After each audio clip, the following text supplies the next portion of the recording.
one, fight.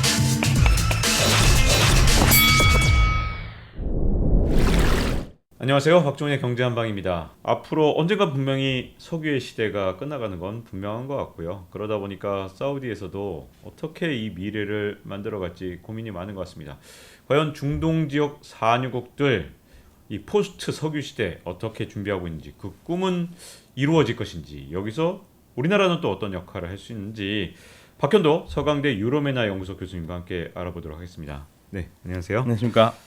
자, 일단 굉장히 중요한 게 지금 현재 사우디에서 지금 이제 고유가, 지금 현재는 뭐 좀 유가가 괜찮으니까 오래간만에 지금 사우디에서 장사를 좀 해볼 만하다, 네, 이렇게 생각을 네. 했겠지만 사우디도 분명히 알고 있겠죠. 이게 오래 가지 않는다는 네, 건. 그렇죠. 네, 그러다 보니까 뭔가 이 전략, 요 앞으로 한 석유의 그 마지막 불꽃을 태울 시대, 요 전략과 그 뒤에 전략까지 이렇게 세워 나가야 될 것 같은데, 먼저 이 신재생 에너지가 정말 유가를 끌어내리기 전에 그때까지의 사우디의 전략, 요때 전략은 어떻게 앞으로 전개될까요? 그러니까 빈살만 지금 왕세자가 실질적으로 권력자잖아요. 네. 예, 빈살만 왕세자가 2015년에 본격적으로 무대에 등장하면서 제2 왕세자로 등장했었잖아요.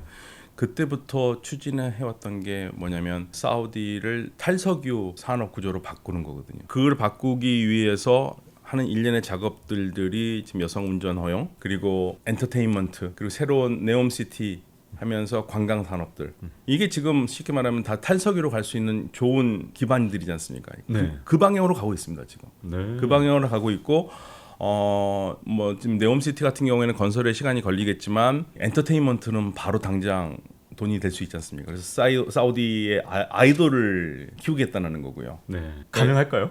제가 궁금합니다. 저도 그게 참 놀라운 일이긴 한데, 근데 최근에 사우디가 레바논의 아주 유명한 여가수를 초청해가지고 콘서트도 했고요. 복장들이 그냥 뭐 우리가 평소에 보는 그냥 그 콘서트 복장들이었었어요. 사우디가 변하고 있는 거죠. 왜냐하면 20, 30대들이 국민의 60%가 되는 나라라면 이건 충격을 흡수할 수 있을 거라고 봅니다. 20, 30대들이 이미 돌아가는 세상을 잘 알고 있거든요. 그래서 이제 그들이 주역이 되는 사우디가 된다면은 탈석유도 가능할 거라고 봅니다. 근데 다만 이제 안착하는 게 좀 시간이 걸리겠죠.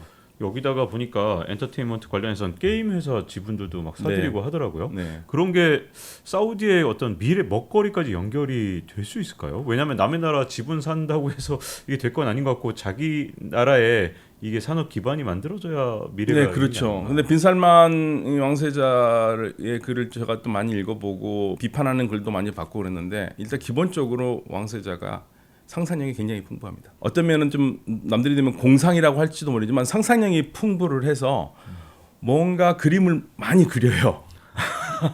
그러니까 저는 그건 리더로서는 좋은 거라고 생각합니다. 리더가 비전을 가지고 있어야 되거든요. 그러니까 리더 아무 생각 없이 하는 것보다는, 참모진에 의존하는 것보다는 뭔가 자기가 상상을 하고 내 상상이 이런 건데 어떻게 생각하냐 해서 조언을 구하고, 이건 굉장히 좋은 거라서, 그런 면에서는 확실히 예전에 보던 사우디의 국왕과는 전혀 다른 사람이고, 그리고 그 무엇보다도 제가 빈살만 왕세자를 높게 평가하는 것 중에 하나는 자기 나라에 대한 애국심이 굉장히 좋아요. 역대 보통 사우디의 왕자들 정도 되면은 사우디에서 공부 안 합니다. 다 외국 나가죠. 지금까지는 애국 쪽은 아니었던 것 같아요. 네, 사우디에. 다 외국 나가고, 네. 다 외국 나오는데 여기는 왕세자 같은 경우에는 사우디 대학에서 나왔고, 사우디를 그렇게 좋아하고 바꾼다라는 엄청난 생각을 20대부터 했던 사람이에요. 그러니까 이게 단순한 그림은 아니라고 보는데, 다만 이제 그 과정에서, 결정 과정에서 좀 더 민주적이고 해야 되는데 이제 권위주의가 더 많다라는 비판도 많긴 합니다만은, 궁극적으로 가는 방향은 맞는 것 같습니다. 탈석유로 가는 거는 맞고요. 이제 그 부분이 삐걱거리고 잘 가야 되는데 물론 문제점이 있어요. 예를 들면은 네옴시티 같은 경우가 지금 그런데요. 네옴시티가 어마어마한 프로젝트지 않습니까? 네. 예. 근데 이게 2030 프로젝트인데, 일단 지금 뭐 더 라인도 나와 있고, 그런데 이게 2030년까지는 건설이 거의 불가능할 것 같고요. 2030년까지. 네. 그럼 2040년이나 45년 뭐 이렇게 가야 되는데, 그러면 지금의 예산보다 경비가 2배 들겠죠. 그럼 그 경비를 어떻게 조달할 것이냐가 문제가 되고, 네. 지금 먼저 요즘 가장 전 세계 사람들의 눈길을 끄는 더 라인이라는 도시지 않습니까? 네. 폭 200m, 네. 높이 500m, 길이 170km의 도시의 200만 명이 사는 도시를 만들겠다는 거잖아요. 그 사진, 그러니까 청사진. 네. 그래갖고 요 상상도를 봤는데 이게 진짜 가능하겠나? 너무 크더라고요. 이게 네. 뭐 하나의 건물? 그럼 솔직히 뭐 이런 끔찍한 생각을 하면 안 되겠지만 어쨌든 중동 지역이 테러도 많은데 이게 하나의 건물에 이렇게 모아놓는 게 안전한가? 이 건물 들어갈 때 이게 다 체크가 가능한가? 이런 생각까지 들었어요. 그 생각하셨죠? 네. 저는 어떤 생각했냐면요. 예멘과 지금 전쟁 중인데 네. 저 드론 날라와서 한 방 때리면 다 떨어질 텐데 네. 그 생각을 했고요. 네, 저도 그 생각이. 예, 까타르의 그 연구자하고 얘기했을 때 까타르 연구자는 첫 마디가 그걸 왜 모아놔야 되냐? 네. 풀어놓으면 되지. 이게 네, 얘기를 저도 하더라고요. 왜 그걸 하나의 건물에다가 정말 인류가 상상할 수 있는 가장 큰 크기의 건물, 진짜 이 건물의 끝에서 끝에까지 가는데 얼마나 오래 걸릴지 상상도 안 가는데. 그 사실은 그 문명사의 기적이에요. 그거 만약 성공한다면 정말 이거 막 박수를 쳐줘도 모자라는데 저게 가능할까라는 생각을 하게 되는 거죠, 사실. 그러니까 안전성, 효율성 이런 측면에서 다 따져볼 수밖에 네. 없는데 이 꿈이 진짜 가능할까요? 가능하다면 하여튼 정말 너무 충격받을 네. 것 같고 놀라울 것 같고. 근데 좀 이제 좀 빗가서 생각해 본다면 왜 저렇게 무리한 걸 하려고 그럴까 하면은 역시 여기에는 두바이를 의식한 것 같아요. 두바이하고는 뭔가 달라야 되니까. 그 규모의 10분의 1만 돼도 두바이를 충분히 압도할 것 같습니다. 그래서 이제 그걸 다 재생 에너지로 간다는 거잖아요. 네. 근데 이제 이런 유사한 사례가 사우디가 킹 압둘라 이코노믹 시티라는 걸 만들었었어요. 만들었어요. 벌써 10년이 됐는데 원하는 인구가 일어나는 인구를 거의 10만 이상, 200만까지도 거기서 봤었는데 지금 사는 사람들은 10,000명 정도밖에 안 되거든요. 그러니까 킹 압둘라 이코노믹 시티도 10년이라도 지지부진한데 더 라인이라고 해서 뭐가 크게 다를 바가 있겠느냐. 네. 그리고 이제 또 하나 문제는 그러면 더 라인을 지을 때 사우디 인력이 투입돼야 되는 게 맞죠. 왜냐하면 사우디의 젊은 사람들에게 일거리를 주겠다고 프로젝트를 한 거니까요. 그런데 사우디 젊은 사람들이 거기 가서 일을 하겠느냐. 결국에는 일은 외국인 노동자가 할 텐데 그러면 이게 경제적 효과가 자국으로 돈이 들어온 게 아니라 또 다 나갈 텐데 이게 무슨 의미가 있냐라는 비판은 꽤 많이 있습니다. 자, 그러면 여기서 이제 우리나라하고도 좀 이 목표가 좀 굉장히 일치할 것 같은데 일단 여성 운전 허용하고 여성 인력도 다 이제 경제 이제 보탬이 되도록 하는 정책이 이제 우리하고는 뭐 직접적인 관계는 없겠지만 나머지 두 개 있잖아요. 엔터테인먼트, 네. 네옴시티. 네. 우리나라가 다 강점을 갖고 있는 부분이잖아요. 엔터테인먼트 같은 경우는 예를 들어 아이돌 산업, 우리나라가 최고 중에 네, 하나고 네. 거기다 게임 산업, 뭐 이런 엔터테인먼트 산업에 우리 굉장히 잘하고 있고 또 심지어 네옴시티를 건설하려고 해도 우리도 여기에 뭔가 여전히 우리가 건설에 강점을 갖고 있는 상황에서 우리랑 어떻게 보면 이제 접점이 있지 않을까 하는 좀 기대가 좀 드는데요. 그렇죠. 엔터테인먼트는 뭐 우리 SM 엔터테인먼트 해가지고 뭔가를 계속 하려고 하는 걸로 지금 얘기가 나오고 있는 걸로 알고 있고요. 그 전에도 사실 잘 알려지지 않았지만 우리 양궁 선수들이라든지 이런 분들이 사우디의 새로 생긴 여자 대학에서 코치로도 활동하고 여성 인력 기르는데 많은 도움을 주기도 했습니다. 그러니까 사우디가 변하는 거는 맞는데, 근데 엔터테인먼트가 성공을 하려면 사실은 사회 분위기가 굉장히 자유로워야 되잖아요.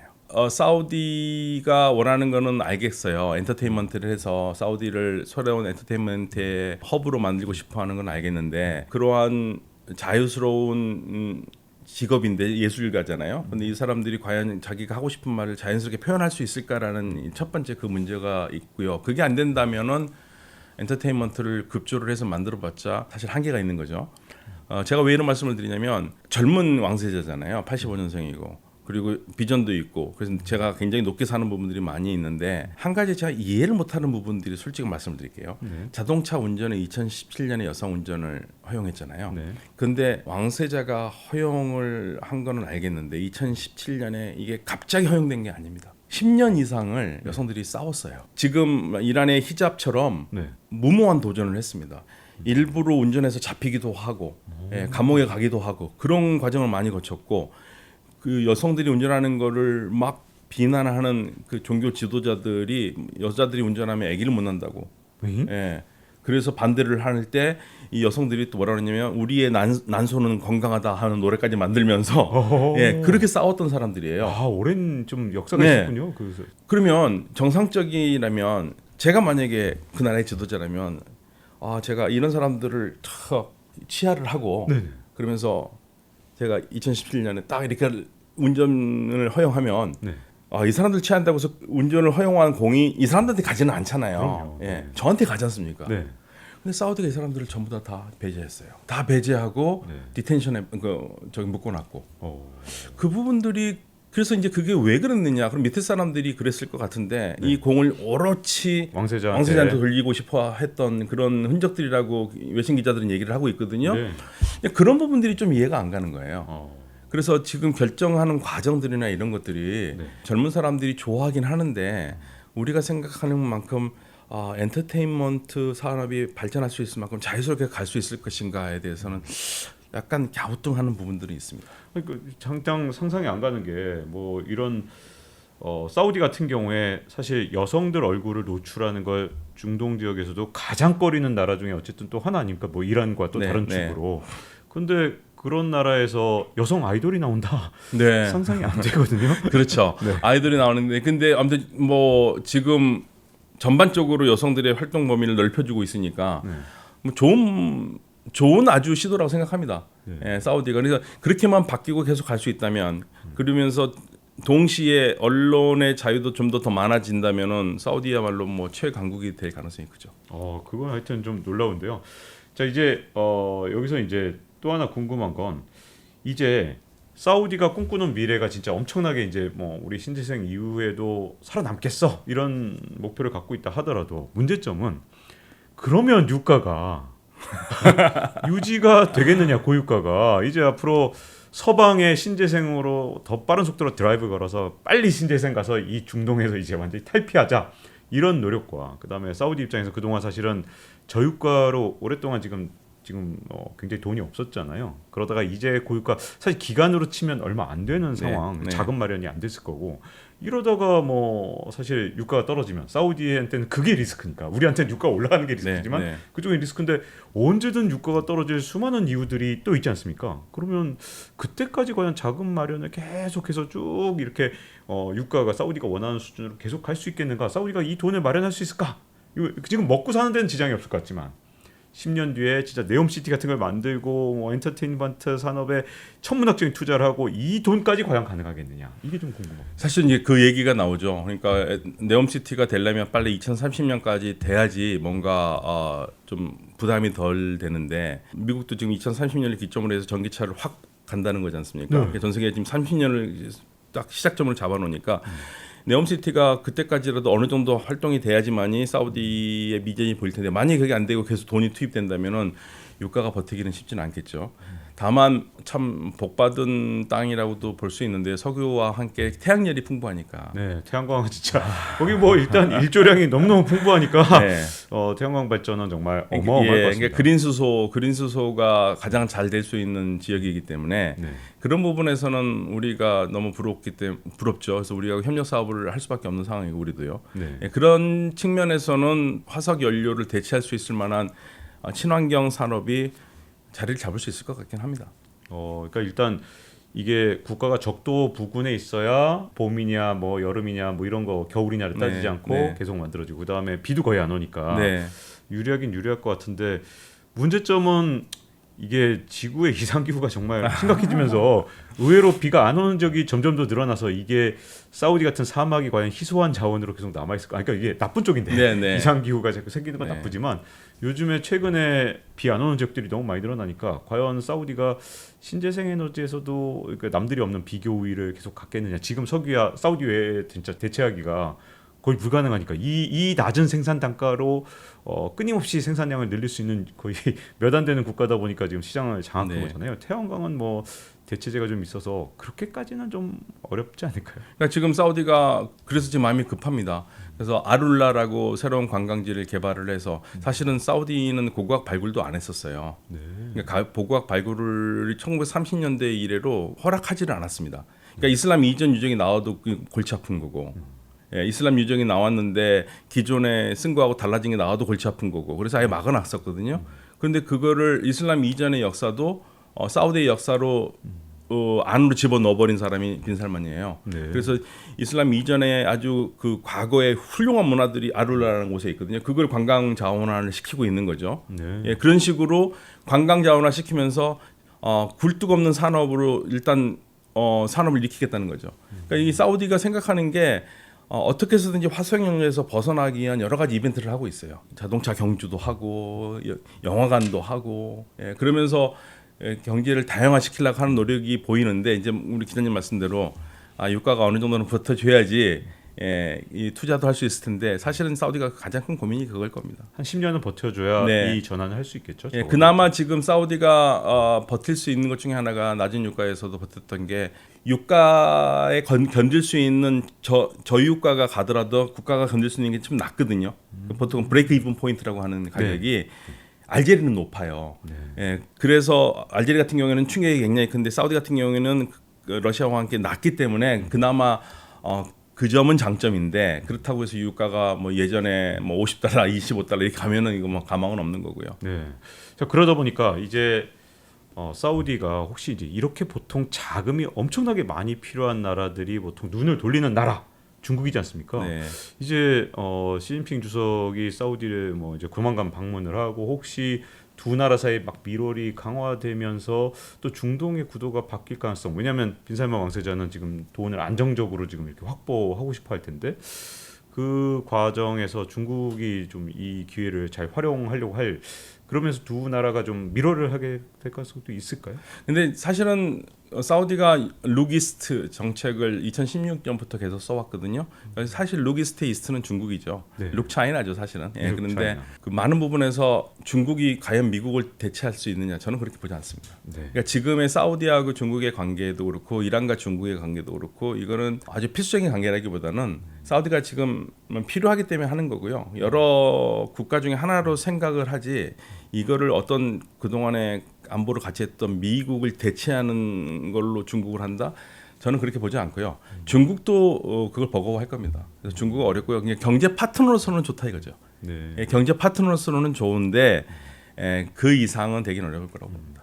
그럼 서방의 투자는 어떻게 적극적으로 유치가 가능할까요? 왜냐하면 아무리 사우디가 돈이 많아도 네옴시티 정도를 만들려 그러면 서방의 투자 없이 그냥 자국의 힘만으로 하긴 좀 힘들어 보여요. 사실은 그게 큰 문제입니다. 왜냐면요, 네옴시티 저같이 경제 전문가가 아닌 사람이 이렇게 봐도 이거 문제가 있는데 그리고 거기에 관계된 글을 여러 개를 다 읽어봤는데 긍정적인 건 하나도 없었어요. 지금 그게 문제가 뭐냐면 어느 나라도 여기를 투자를 하지 않고 있어요. 아직은요? 네. 오.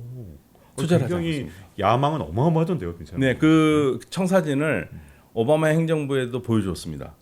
트럼프 행정부에도 보여줬어요. 핵심들한테. 네. 둘 다 반응이 미적지근해요. 미국이 봤을 때 전부 다 똑같이 생각합니다.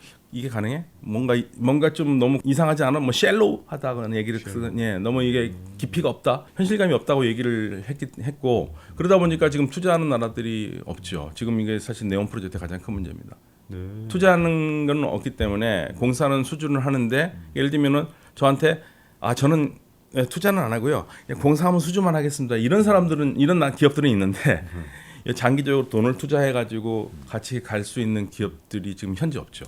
이 빈살만 왕세자의 어쨌든 사우디에 대한 이제 꿈 어쨌든 야심차고 어쨌든 새로운 건 분명한데 그러면 우리나라가 이런 어떤 야심찬 계획에서 어떻게 하는 게 좋아 보이십니까? 어떤 사실은 전략입니까? 우리가 사우디아라비아하고 할 거는 굉장히 많아요. 단순히 석유뿐만 아니라 사우디아라비아 전반적으로 우리가 주고받을 수 있는 것들이 예를 들면 관광 산업도 우리가 같이 할 수 있는 것들도 있거든요. 가서 우리가 이제 그래서 제가 계속 우리 정부 쪽에도 요청을 한 게 한번 가서 보시라. 가서 보고 뭔가를 찾아야 된다. 사우디가 굉장히 밀고 있으니까. 그래서 전반적으로 할 거는 많은데 문제는 아직 여러 가지 시설이 열악하다는 거죠. 그리고 가장 항상 사우디에서 문제가 됐던 것은 역시 맨파워입니다. 그렇죠. 자국민들은 일을 거의 안 하잖아요. 네.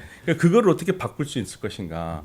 그동안에 외국 기업들이 서류상으로만 올려놔서 월급을 줬던 사람들이 아니라 실질적으로 그 월급만큼 갚으라는 사람들이 나와야 되는데 그 부분이 어려워요.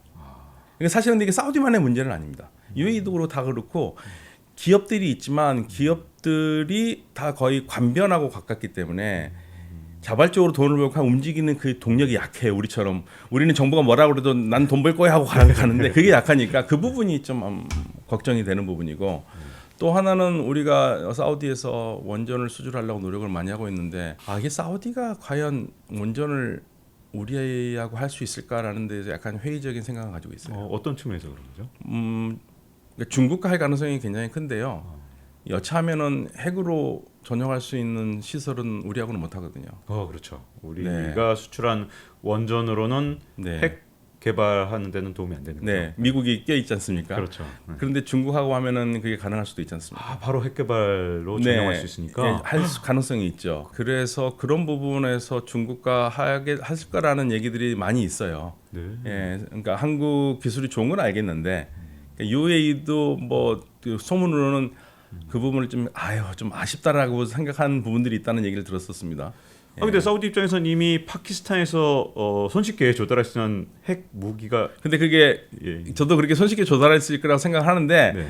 또 아닐 수도 있지 않습니까? 그렇죠. 세상의 국제 관계는 지금 뭐 당장 친구였던 나라가 원수가 되기도 네. 하고 오만 가지 이유로 지금 이게 파키스탄 핵을 자국의 네. 핵으로 확보하는데 어려움이 있을 수 있겠죠. 그러니까 만약에 이란 핵 협상에 풀려가지고 이란이 자유로워지면은 주변 국가들은 이란이 아무리 우리는 핵을 안 간다 하더라도 주변 국가들은 아무도 믿지를 않거든요. 네. 예, 그렇게 되면은 사우디도 그 부분을 생각하지 않을 수가 없겠죠. 그러니까 이게 뭐 미래 전략뿐만 아니라 미래 전략에는 경제적인 측면도 있지만 정치적으로 어쨌든 핵무장을 하려는 계획도 사우디한테 그 내심이 있다 이렇게 일단 어쨌든 봐야 되는 건가요? 그렇죠. 왜냐면은 뭐 이거는 그때부터 나온 얘기가 아니고요. 후쿠시마 사태 났었을 때도 사우디가 계속 사우디라든지 주변 국가들이 국제사회에 얘기하는 게 그거였습니다. 자, 이란이 지금 부시아을에다가 그 핵시설을 짓고 있는데 이거 지진대다. 세계에서 가장 안전하다라는 일본도 저렇게 후쿠시마 때문에 저렇게 난리가 났는데 일본보다 훨씬 안전도가 떨어지는 이란을 어떻게 믿느냐. 이란이 사고가 나면 페르시아만 전체는 다 쑥밭이 될 것이다. 그 얘기를 했었고요. 그리고 이란이 핵 야심을 드러낸 적은 겉으로는 없지만 주변에서 계속 핵을 만들 거라고 생각을 하고 있었고, 그리고 조금이라도 그런 기세가 보였을 때 주변에서 나오는 얘기가 이란이 만약에 핵을 가지면 우리도 가만히 있지 않겠다는 얘기를 계속 해왔거든요. 예, 그리고 이스라엘은 가만두지 않겠다고 그러고, 그러니까 이스라엘은 가만두지 않고 파괴하겠다는 거고, 여백 주변 국가들은 파괴와 함께 우리도 갖겠다라는 거죠. 만약에 파괴를 못하면 우리도 갖겠다. 그렇기 때문에 이란의 핵 협상이 이 주변 국가들에게 만족할 만하게 못 끝난다면 그런 것은 뭐 생각하지 않을 수가 없죠. 자, 이렇게 사우디가 지금 현재 목표하고 있는 미래 그리고 우리나라와의 관계에서는 어떤 또 가능성인지에 대해서 박현도 서강대 유럽매나 연구소 교수님과 함께 아주 자세히 알아봤습니다. 이렇게 나와주셔서 감사드립니다. 네, 감사합니다. 네, 잊지 말고 좋아요, 구독, 알림 설정해주시면 다음 시간에 뵙도록 하겠습니다. 감사합니다. Round 1. Fight.